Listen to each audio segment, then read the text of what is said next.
Welcome to everyone. जैसे कि देख पा रहे हैं आप लोगों के पास एक क्वेश्चन होगा, ठीक है। क्वेश्चन बहुत बड़ा लग रहा है बट सॉल्यूशन बहुत इजी है। क्लास 10 की ये हमारी सेकेंड लेक्चर है एप्लीकेशन ऑफ ट्रिग्नोमेट्री की, ठीक है। तो फर्स्ट लेक्चर में एक हम क्वेश्चन करवाए हुए थे जो कि बहुत ईजी लगा होगा। उम्मीद तो ऐसा है कि बहुत ईजी लगी हुई क्वेश्चन सॉल्व करने में, और उसकी जो क्वेश्चन थी वो हम थंबनेल में दे दिए थे, एंड इसकी जो क्वेश्चन है वो हम थंबनेल में दे दिए हैं, एंड यहाँ पे भी हम लिख दिए हैं ताकि आप लोग को ईजी लगे, ठीक है।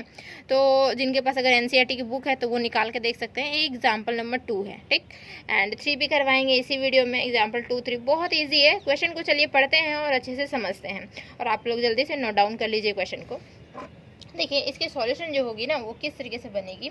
और उससे पहले मेरे चैनल पर नए हैं बच्चे तो चैनल को जरूर सब्सक्राइब कर लीजिए। वीडियो अच्छा लगता है वीडियो को लाइक कीजिए, एंड फ्रेंड्स में ज़्यादा से ज़्यादा शेयर कर दीजिए आप लोग, ठीक है, ताकि आपके फ्रेंड्स की भी मैथ्स जो है वो ईजी हो जाए और मेरी हेल्प भी हो जाएगी आप लोगों को शेयर कर देंगे तो। देखिए क्या है यहाँ पे, एन इलेक्ट्रिशियन मतलब क्या होता है, जो भी खराब चीज़ होती है इलेक्ट्रिक वाली चीज़ तो उसको वो ठीक करता है, इलेक्ट्रिशियन बोलते हैं। An electrician has to repair an electric fault. मतलब क्या हुआ कि इलेक्ट्रिशियन जो है एक इलेक्ट्रिक फॉल्ट हुआ था उसे रिपेयर करने के लिए आया था। इलेक्ट्रिक फॉल्ट कहाँ हुआ था? ऑन अ पोल पे इलेक्ट्रिक फॉल्ट हुआ था ऑफ हाइट 5 मीटर, जो कि पोल की जो हाइट है वो 5 मीटर है। एंड वो है कि सी नीड्स टू रीच, लड़की कोई इलेक्ट्रिशियन है, ठीक है इसमें। तो she needs to reach a point, मतलब उसे जो ज़रूरत थी जिस पॉइंट पे फॉल्ट हुआ था तो उसे ज़रूरत थी कहाँ पे, नीड मतलब होता है ज़रूरत, कहाँ पे पहुँचने की। तो पॉइंट जो है 1.3 metre below the top of the पोल।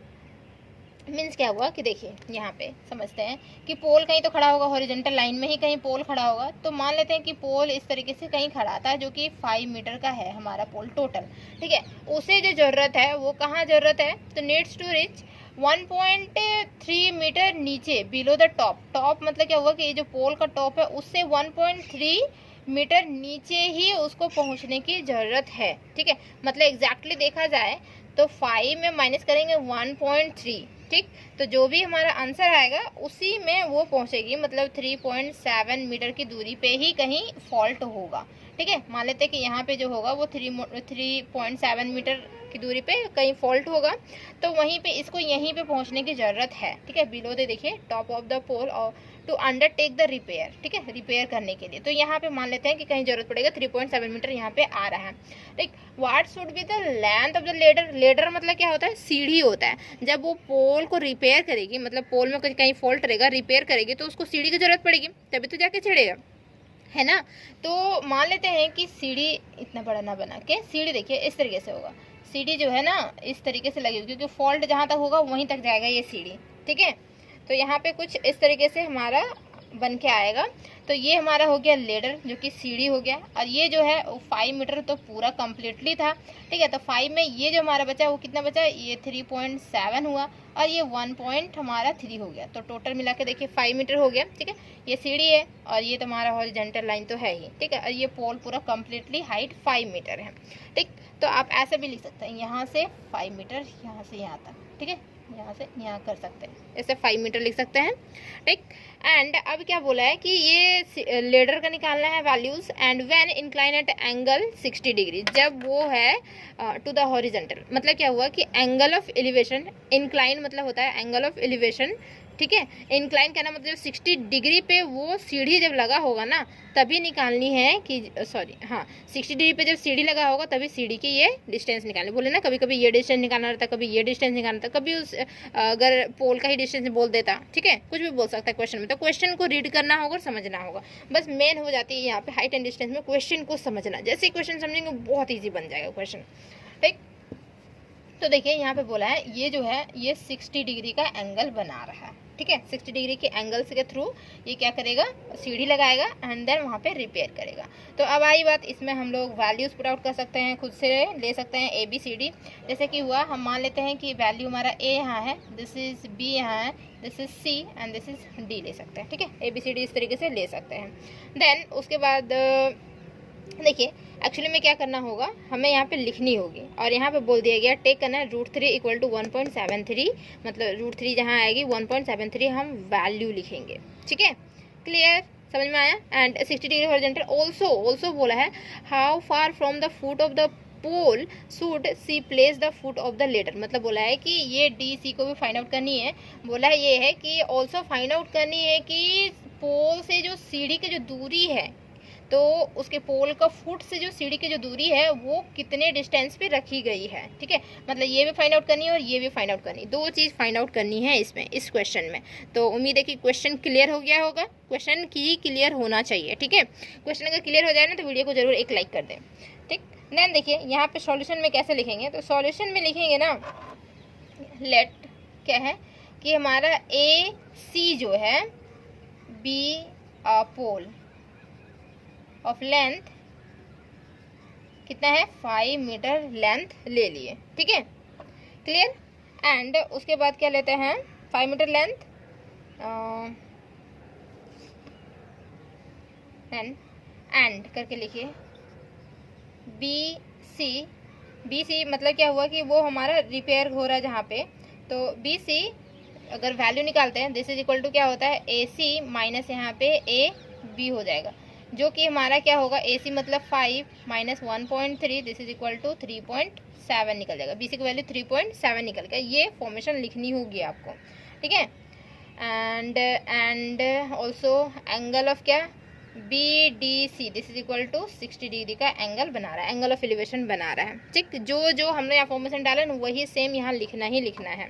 ठीक है ना, तो अब क्या करनी है ट्रिग्नोमेट्री के थ्रू हम देखेंगे कि बताइए अगर हमें ये निकालना रहा ये निकालना है। ठीक है, तो यहाँ पे एंगल है तो ये हमारा क्या बनेगा this is P and this is B बन जाएगा। ठीक है, तो हमारे पास क्या है कि एक्चुअल में ये P है और ये हमारा टर्म्स है। ठीक, और हमें ये निकालनी, फर्स्ट में जो निकालने बोलेगा वही निकालेंगे।